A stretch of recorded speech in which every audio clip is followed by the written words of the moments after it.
Welcome to Sri Chakra news bulletin. ముందుగా headlines.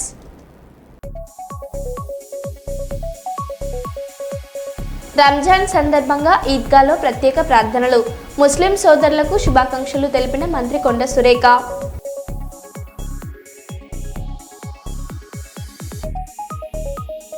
హన్మకొండలో BC సంఘాల భారీ ర్యాలీ.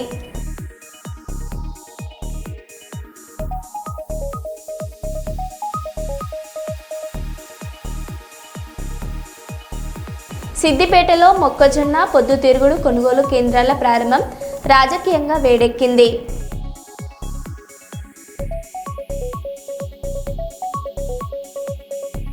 తారాపురం గ్రామంలో ఘనంగా శ్రీ గిడ్డ ఆంజనేయ స్వామి రథోత్సవం.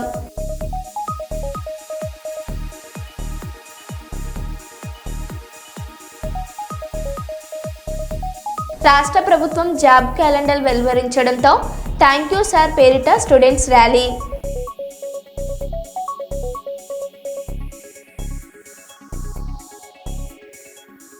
ఇక వివరాల్లోకి వెళ్తే, కావలి జిల్లా జువ్వలదిన్న ఫిషింగ్ హార్బర్ వద్ద వైసీపీ నేతల ర్యాలీని పోలీసులు అడ్డుకున్నారు. కాకాని ప్రతాప్ కుమార్ రెడ్డి నేతృత్వంలో జిల్లాలోని వైసీపీ కార్యకర్తలు భారీగా సమావేశమై నిరసనలు చేపట్టారు. పోలీసులు ఈ చర్యపై కార్యకర్తలు ఆందోళన వ్యక్తం చేశారు. జగన్ హయాంలో ప్రారంభమైన ఈ ఫిషింగ్ హార్బర్ వద్ద పరిస్థితులు ప్రస్తుతం ఉద్రిక్తంగా ఉన్నాయి.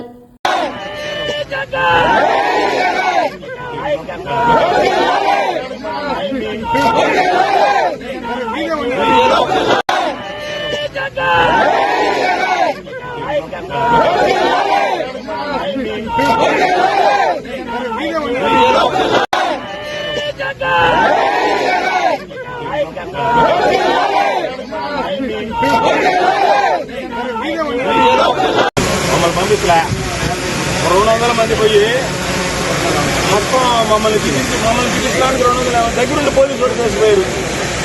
మీ మమ్మల్ని పంపిస్తులే 200 మంది పోయి మొత్తం మమ్మల్ని పిలిపించడానికి 200 దగ్గరుండి పోలీసులు చేసిపోయారు. మీ రాష్ట్ర ప్రభుత్వం జాబ్ క్యాలెండర్ వెలువరించడంతో థ్యాంక్ యూ సార్ పేరిట స్టూడెంట్స్ ర్యాలీ.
వరంగల్ జిల్లా కాంగ్రెస్ పార్టీ మేనిఫెస్టోలో పెట్టిన విధంగా ఆశా వర్కర్లకు 18,000 వేతనం, ఉద్యోగ భద్రత, ప్రమాద బీమా సౌకర్యాలు కల్పించడంతో పాటు 1000 మంది జనాభాకు ఆశా వర్కర్ను నియమించాలని డిమాండ్ చేస్తూ నర్సంపేట పట్టణంలో బీఆర్టీయూ అనుబంధ ఆశా వర్కర్ల సంఘం ఆధ్వర్యంలో ర్యాలీ రాస్తారోకో నిర్వహించారు.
పారితోషికం మాకద్దు.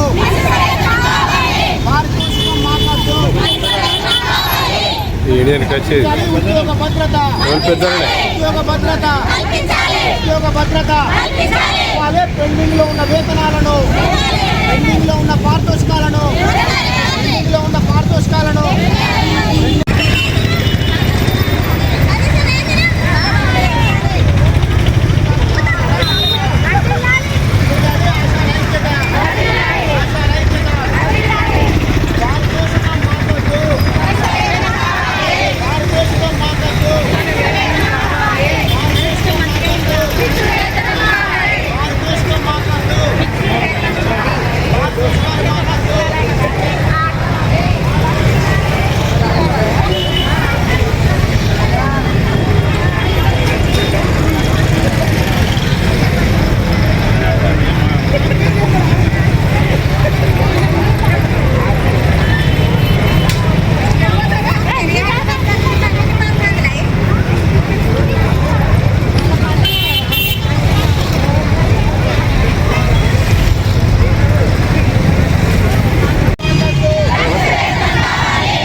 తమ హక్కుల కోసం సమ్మె చేస్తూ ఉన్నారు. సమ్మె చేస్తున్నప్పుడు కూడా రాష్ట్ర ప్రభుత్వం చీమ గుట్టినట్టు కూడా లేదు. ఇప్పటికే గత 3 నెలల నుంచే ఆశా వర్కర్లకి పెండింగ్లో వేతనాలు ఉన్నాయి. అదే కాకుండా పని చేస్తే పారితోషికం అని చెప్తున్నటువంటి రాష్ట్ర ప్రభుత్వం పారితోషికాలు లేనటువంటి పనులను ఆశా వర్కర్లతో చేపిస్తూ ఉన్నారు. దీనికి తోడు ఎన్నికల మేనిఫెస్టోలో పెట్టినటువంటి విధంగా కాంగ్రెస్ పార్టీ అధికారంలోకి వస్తే ఆశా వర్కర్కి పారితోషికం కాకుండా ఫిక్స్డ్ వేతనంగా కనీస వేతనం 18,000 రూపాయలు ఇస్తామని చెప్పేసి ఎన్నికల ముందు మేనిఫెస్టోలో పెట్టి అధికారానికి వచ్చినటువంటి కాంగ్రెస్ ప్రభుత్వం 2.5 సంవత్సరాలు దాటినా కూడా ఇప్పటికీ కలెక్టర్ ఆఫీసులు కూడా ముట్టడిస్తాం, చలో అసెంబ్లీకి వచ్చి నిరవధిక సమ్మెకి కూడా ఆశా వర్కర్లు పోతారని చెప్పేసి చెప్తూ ముగిస్తా ఉన్నాం. ఆశా వర్కర్ను వరంగల్ జిల్లా అధ్యక్షురాలు. నా పేరు లలిత. నేను బయటికి రావడం జరిగింది. మేము మ్యానుఫ్యాక్చర్లో పెట్టిన 18,000 ఫిక్స్డ్ వేతనం ఇచ్చే వరకు మేము ఊపుకునేది లేదు. ఇప్పుడు అసెంబ్లీ సమావేశాలల్లో మా బడ్జెట్ వేతనం కావాలి. మ్యానుఫ్యాక్చర్లో పెట్టిన ప్రభుత్వము ఇప్పటికి 3 సంవత్సరాలు అవుతుంది. 3 సంవత్సరాల కాడ నుంచి మేము 2 సంవత్సరాల కింద కూడా అసెంబ్లీ ముట్టడి చేద్దామని ఇదే బడ్జెట్ సమావేశంలో మేము వెళ్ళి ప్రభుత్వం దృష్టికి పోయి ప్రభుత్వం స్పందించకపోతే ఈ ధర్నా ఇట్లే కొనసాగుతుంది. పోయిన ప్రభుత్వం ఉన్నప్పుడు కూడా 106 రోజులు చేసాము సమ్మెను, అట్లే కొనసాగుతామని చెప్తున్నాము. మేమైతే దేనికి వెనకాడము, ప్రతి దానికి ముందుకు నడుస్తాము. ఇది ప్రభుత్వాన్ని కోరుతున్నాము. మాకు ఇచ్చినందుకు ప్రీమియం పెట్రోల్ ధరలు పెరిగాయి. ఈ నెల 2026 నుండి భారతదేశంలో ప్రీమియం పెట్రోల్ ధరలు లీటర్కు 2.35 పైసల వరకు పెరిగాయి. బీపీసీఎల్ యొక్క స్పీడ్, హెచ్పీసీఎల్ యొక్క పవర్ మరియు ఐఓసీఎల్ యొక్క XP95 ధరలు లీటర్కు 2.9 నుండి 2.35 వరకు పెరిగాయి. అయితే సాధారణ పెట్రోల్ ధరల్లో ప్రస్తుతం ఎలాంటి మార్పు లేదు.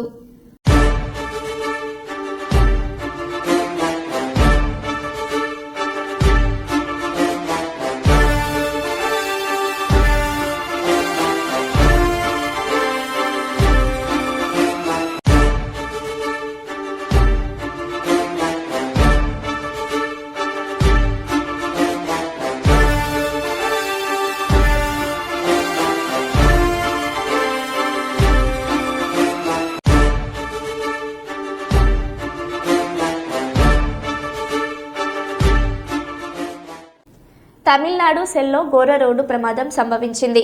అదుపు తప్పిన ఒక ప్రభుత్వ బస్ వాహనాలపైకి దూసుకెళ్లింది. ఈ ప్రమాదంలో ఇప్పటి వరకు 8 మంది మృతి చెందగా పలువురు గాయపడ్డారు. మృతుల్లో 5 ఒకే కుటుంబానికి చెందినవారు. స్థానిక అధికారులు ఘటనా స్థలంలో పూర్తి సమీక్ష నిర్వహిస్తున్నారు.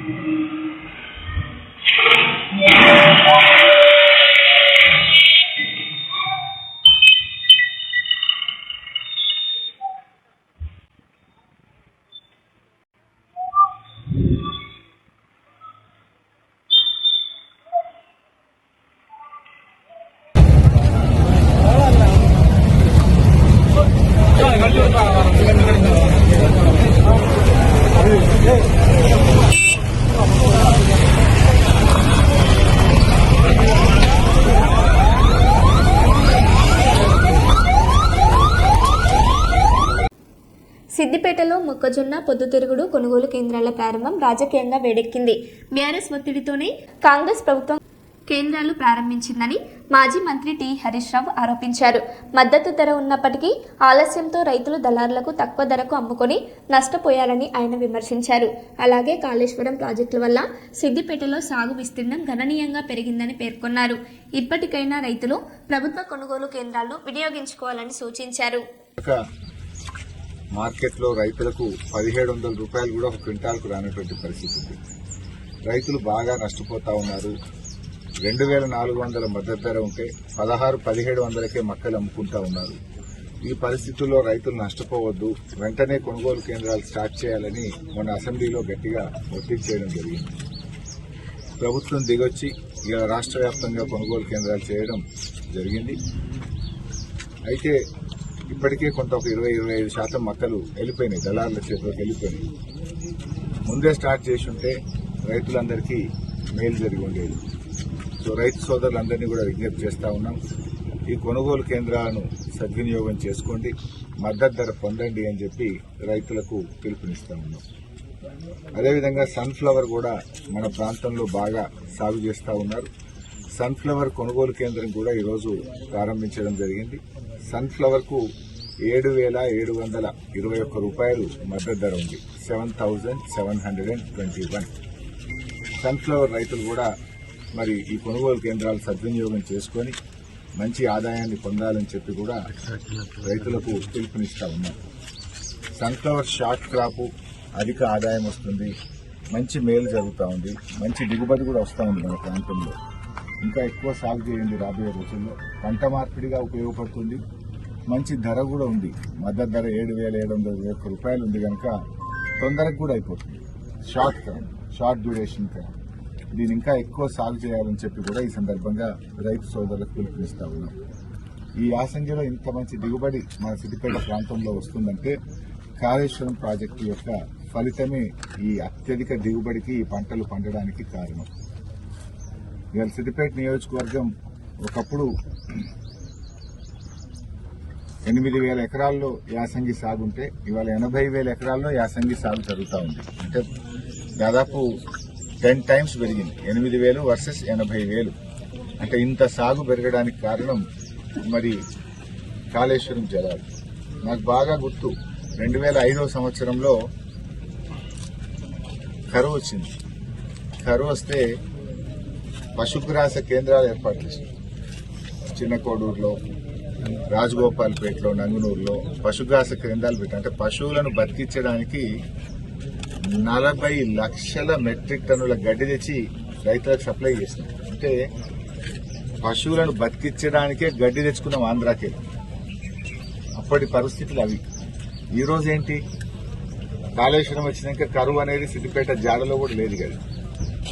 కాలమైనా కాకపోయినా 2 పంటలు పండుతూ బంగారం వల్ల ఈ ప్రాంతంలో రైతులు పంటలు పండిస్తున్నారు. ఒకప్పుడు తాగడానికి నీళ్లు లేక, పశువులకు గడ్డి లేక, కరువుతో అల్లాడినటువంటి ప్రాంతానికి కాళేశ్వరం ప్రాజెక్టు ఒక వరం. ఇవాళ ఆ ప్రాజెక్టు వల్ల బంగారం వల్ల 2 పంటలు పండుతా ఉన్నాయి, అన్ని రకాల పంటలు కూడా పండుతా ఉన్నాయి. మరి ఈ చక్కటి పంటలు పండడం నిజంగా ఈ కాళేశ్వరం ప్రాజెక్టు యొక్క మహత్యం. ఆ ప్రాజెక్టు ఈ ప్రాంత రూపురేఖలు మార్చింది, ఈ ప్రాంతానికి కొత్త దిశను అందించింది కాళేశ్వరం ప్రాజెక్టు. సో రైతు సోదరులు సన్ఫ్లవర్ మరియు మొక్కజొన్న కొనుగోలు కేంద్రాలను వినియోగం చేసుకోండి, మద్దతు ధర పొందండి అని కోరుకుంటున్నాను. తిరుపతి చంద్రగిరి మండలం ఎల్లంపల్లెలో ఏనుగుల మంద కలకలం రేపింది. రాత్రి వేళల్లో పంట పొలాలపై ఏనుగులు విరుచుకు పడుతున్నాయి. ఏనుగులను అడవిలోకి మళ్లించేందుకు ఫారెస్ట్ అధికారుల ప్రయత్నం చేస్తున్నారు. గ్రామస్తులు అప్రమత్తంగా ఉండాలని అటవీ శాఖ అధికారులు హెచ్చరించారు.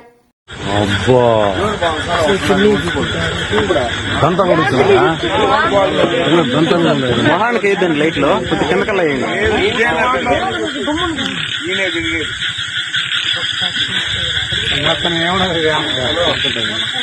ఆకలికి ఎవరికి నష్టం. మీరు ఎంత చేసినా అది పోదు, దాని అనవసరం.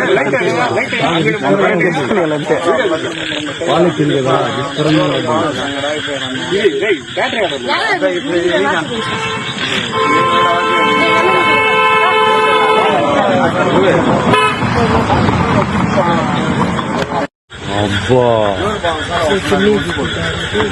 గంత కొడుతుందా మొహానికి వేద్దండి లైట్లో కొంచెం కిందకల్లా వేయండి.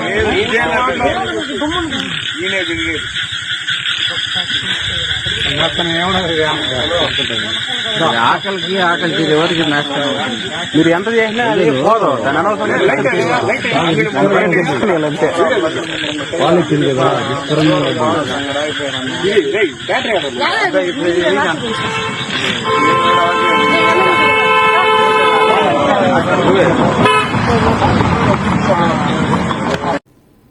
హైదరాబాద్లోని మూసీ పరివాహక ప్రాంతంలో FTL వివాదం మళ్లీ చర్చనీయాంశంగా మారింది. ఇళ్ల కూల్చివేతలపై బాధితులు తీవ్ర ఆగ్రహం వ్యక్తం చేస్తున్నారు. ముఖ్యమంత్రి రేవంత్ రెడ్డి ప్రభుత్వంపై నేరుగా ప్రశ్నలు లేవనెత్తుతున్నారు. గతంలో అనుమతులు ఇచ్చిన ఇళ్లను ఇప్పుడు ఎందుకు కూల్చేస్తున్నారు అంటూ ఆందోళన వ్యక్తం చేస్తున్నారు. ఈ అంశం రాజకీయంగానూ వేడెక్కుతుండగా బాధితులకు న్యాయం జరుగుతుందా అన్నది ఉత్కంఠంగా మారింది. సావాలనా బతకాలనా ఎన్ని క్వశ్చన్ మార్క్స్ వస్తున్నాయి చూడండి. నిద్ర లేదు, సరిగా తిండి లేదు, ఓ పండగ లేదు, ఓ పబ్బం లేదు. ఊళ్ళల నుంచి ఫోన్లు, మీరు ఇల్లీగల్ ల్యాండ్ కొనుక్కున్నారట, అసలు మీకు బుద్ధుందా అని.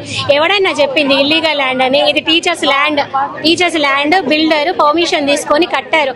ఈవెన్ మిలిటరీ వాళ్ళకి కూడా ప్రాబ్లం కావద్దు అని కోర్టు త్రూ వచ్చి ఇక్కడ 5 అంతస్తులు మాత్రమే వేశారు. వాళ్ళకు కూడా ప్రాబ్లం కావద్దని. ఇల్లీగల్ గా కట్టుకునేటోడు పెద్ద పెద్ద భవంతులే కట్టుకుంటాడు కదా, 5 అంతస్తులకి ఎందుకు ఊకుంటాడు అన్న? బఫర్ జోన్ ఎప్పుడు వచ్చిందన్న? నిన్న మొన్న పుట్టిన చట్టం. ఈ ఇల్లు కట్టినప్పుడు ఉన్నదా బఫర్ జోన్? ఇది 2004 లో పర్మిషన్, కాంగ్రెస్ గవర్నమెంట్ లోనే పర్మిషన్. మొత్తం ఇవన్నీ బఫర్ జోన్ లో కట్టించిందని మాట్లాడుతున్నారు రేవంత్ రెడ్డి. ఇక ఆయనకే తెలవాలన్నా ఏం చదువుకున్నాడు మరి. ఫారెన్ కి కూడా పోయి వచ్చి చదువుకుంటాడు కదా కొత్త కొత్త చదువులన్నీ.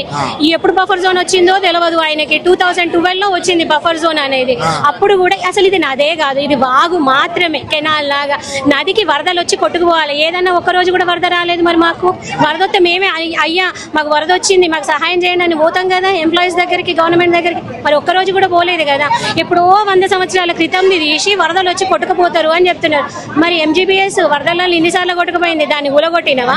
మీరు వినకపోతే జీరో వాల్యూ చేస్తాను కూడా అంటున్నారు. ఎందుకు వినాలన్నా? అసలు 2004 లో బఫర్ జోనే లేదు. 2010 లో రిజిస్ట్రేషన్స్ అయినాయి. ఇదే బఫర్ జోన్ అని ఇంత మాట్లాడుతున్నాడు కదా. ఈ ఇష్యూ రావడానికి 10 రోజుల ముందు కూడా రిజిస్ట్రేషన్ అయింది. మరి బఫర్ జోన్ అయితే అప్పుడేం గడ్డి బీకుతున్నారా? ఎందుకు రిజిస్ట్రేషన్ చేసుకున్నారు? అంటే జనాల దగ్గర నుంచి పైసలు ఏదో ఒక రకంగా రావాలి. తినే కాడికి తింటారు, తర్వాత బఫర్ జోన్ అని చెప్తారా? జీరో వాల్యూ చేస్తారా? ఆయన చెప్పంగానే జీరో వాల్యూ అవుతుందా? దేనికి జీరో వాల్యూ? నీ అన్నది FTL లో ఉంది, దానికి జీరో వాల్యూ కూలగొడతలేవు ఎందుకు? దాన్ని కూలగొట్టి చూపించు. మేమేం చేయాలో మాకు తెలుసు. డెవలప్ చేయాలంటే కొంతమందికి నష్టం జరుగుతుంది. అదే నష్టము. చెరువు ఆక్యుపై చేసుకొని కాలేజీ కట్టినోనికి నష్టం చేయి, ఎకానమీ బాగా డెవలప్ అవుతుంది.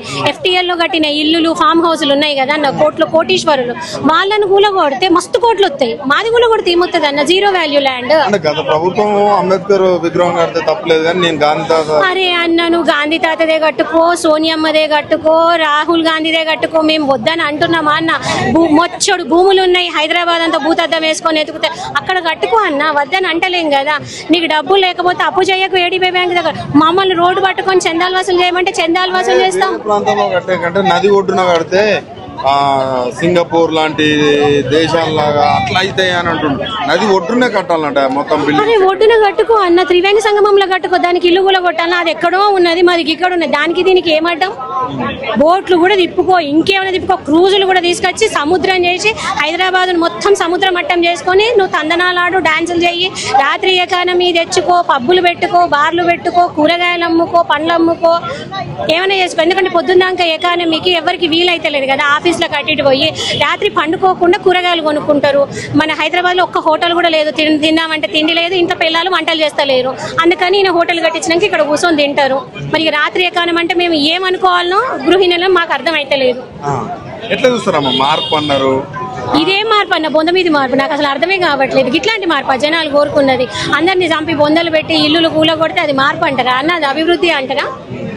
ఈయన ఏం చదువుకున్నాడో తెలియదు, ఈయన పక్కకున్నోళ్ళు ఈయనకి ఏం చెప్తున్నారో తెలియదు. ఒకటి తప్పు చేస్తున్నంటే పక్కకున్న మేధావి వర్గం అన్న, అరే అన్న ఇది తప్పు అన్న, అట్లా చెయ్యకు, నీకు మార్పు తీసుకొస్తావు అని చెప్పి నిరుపేద కుటుంబం నుంచి వచ్చినవని ఏదో డెవలప్ చేస్తామని ఆశించి ఓట్లేసినారు. ఇక నిరుపేదల్ని కూడా మేము నమ్మకూడదా పొలిటీషియన్ వృత్తిలో ఉంటే? ఎవరిని నమ్మాలి మరి? ప్రాబ్లం లేదు కానీ ప్రతిపక్షంలో ఉన్న బీఆర్ఎస్ మిమ్మల్ని రెచ్చగొడుతుంది. ఎవరు రెచ్చగొడితే మిమ్మల్ని తోలుబొమ్మలమా అన్న? మాకు ప్రాబ్లం వచ్చింది, మా దగ్గర జెన్యూనిటీ ఉంది, ఇది లీగల్ ల్యాండ్ అని తెలుసు. ఈయన అన్ని వేరే వేరే వింత వింత మాటలని చెప్పి మా మీద అపోహలు సృష్టిస్తున్నాడు, బురద చల్లుతున్నాడు. మేం పెయిన్ పడుతున్నాము, మా దగ్గర నిజాయితీ ఉంది అని వాళ్ళు వస్తున్నారు. అరే కాదన్న, ఇప్పుడు ఒక నాయకుడు పనిచేస్తున్నా అంటే అసలు తప్పు ఉంది అంటే ఎవరి దగ్గరికి పోతాం?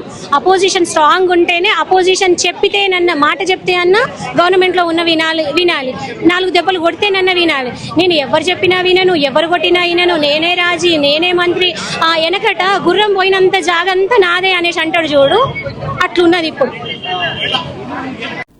ఆంధ్రప్రదేశ్లోని విశాఖపట్నంలో భారీ రోడ్డు ప్రమాదం కలకలం రేపింది. విశాఖ వెస్ట్ పరిధిలో ఎన్ఏడి కొత్త రోడ్లు ఫ్లైఓవర్ వద్ద వేగంగా వచ్చిన లారీ ఒక ఆటోను ఢీకొట్టింది. ఈ ప్రమాదంలో 2 తీవ్రంగా గాయపడగా ఓ మహిళ లారీ కింద ఇరుక్కుపోవడంతో పరిస్థితి విషమంగా మారింది. స్థానికులు, పోలీసులు కలిసి రక్షణ చర్యలు కొనసాగిస్తున్నారు. ప్రమాదం కారణంగా ఫ్లైఓవర్పై కింద విభాగాల్లో ట్రాఫిక్ పూర్తిగా సంభవించింది. ఘటనపై పోలీసులు దర్యాప్తు చేపట్టారు.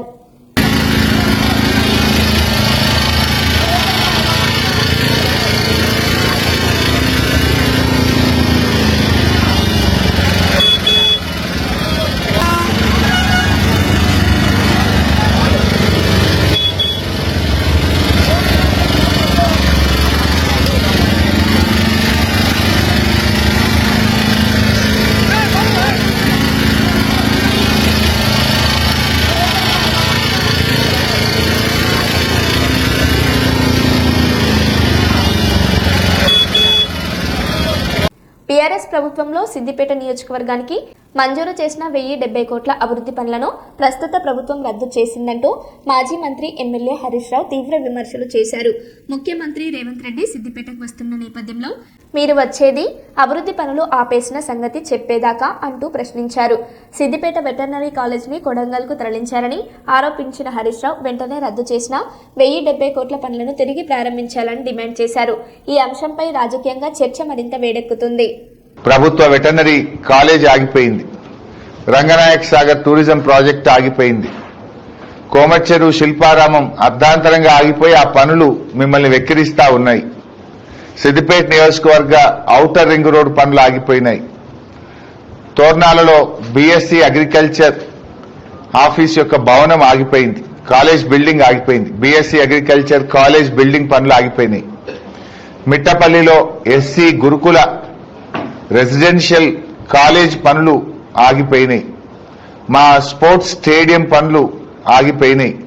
2 టౌన్ పోలీస్ స్టేషన్ భవనం, 3 టౌన్ పోలీస్ స్టేషన్ భవనం, సిద్దిపేట ఇల్లంతకుంట 4 లైన్ రోడ్, సిద్దిపేట కిష్టాపూర్ రహదారి, అదేవిధంగా మల్టీపర్పస్ ఆడిటోరియం, ఇక్కడే బ్లాక్ ఆఫీస్ చౌరస్తాలో integrated veg non veg market. ఈ పనులన్నీ మీరు రద్దు చేసినారు. ఈ పనులలో కొన్నింటిని మీరు కొడంగల్కి ఎత్తుకపోయారు. సిద్దిపేట వెటర్నరీ కాలేజీ కలెక్టరేట్ పక్కనే హెలికాప్టర్లకు వెళ్ళి చూడు, పిల్లర్లు నిన్ను ఎక్కిరిస్తాయి. అర్ధాంతరంగా ఆగిపోయిన పనులు నిన్ను ఎక్కిరిస్తాయి. అది సగం పనులు అయినాక ఆ కాలేజీని నువ్వు కొడంగల్కి ఎత్తుకపోయినావు. ఇది ఒక ముఖ్యమంత్రికి చేసే పనే? ఏ మొహం పెట్టుకుని సిద్దిపేట వస్తున్నావు? నేను మీ వెటర్నరీ కాలేజీ సిద్దిపేటలో రద్దు చేసి కొడంగల్కి ఎత్తుకపోయినా చాలా గొప్ప పని చేసినా అని చెప్పడానికి వస్తున్నావా? మీ రంగనాయక్ సాగర్ టూరిజం ప్రాజెక్ట్ ఆపేసినా, మీ రింగ్ రోడ్ ఆపేసినా, మీ బీఎస్సీ అగ్రికల్చర్ కాలేజ్ బిల్డింగ్ రద్దు చేసినా, ఎస్సీ మహిళా రెసిడెన్షియల్ గురుకుల పాఠశాల భవన నిర్మాణం ఆపేసినా, మీ స్టేడియం పనులు ఆపేసినా, మీ 3 టౌన్ 2 టౌన్ పనులు ఆపేసినా, మీ చిన్న కోడూరు అల్లిపూర్ ఇల్లంతకుంట 4 లైన్ రోడ్ పనులు ఆపేసినా, ఇవన్నీ నేను చేసిన గొప్ప ఘనకార్యాలని చెప్పడానికి వస్తున్నావా? నేను అడుగుతున్నది ఏంటంటే రద్దు చేసిన 1070 కోట్ల రూపాయల పనులను తిరిగి పునరుద్ధరించండి. ఆ పనులు కొనసాగింపజేయాలని మా నియోజకవర్గ ప్రజల పక్షాన్ని డిమాండ్ చేస్తున్నాం. మరో బులెటిన్లో మళ్ళీ కలుద్దాం. Stay tune.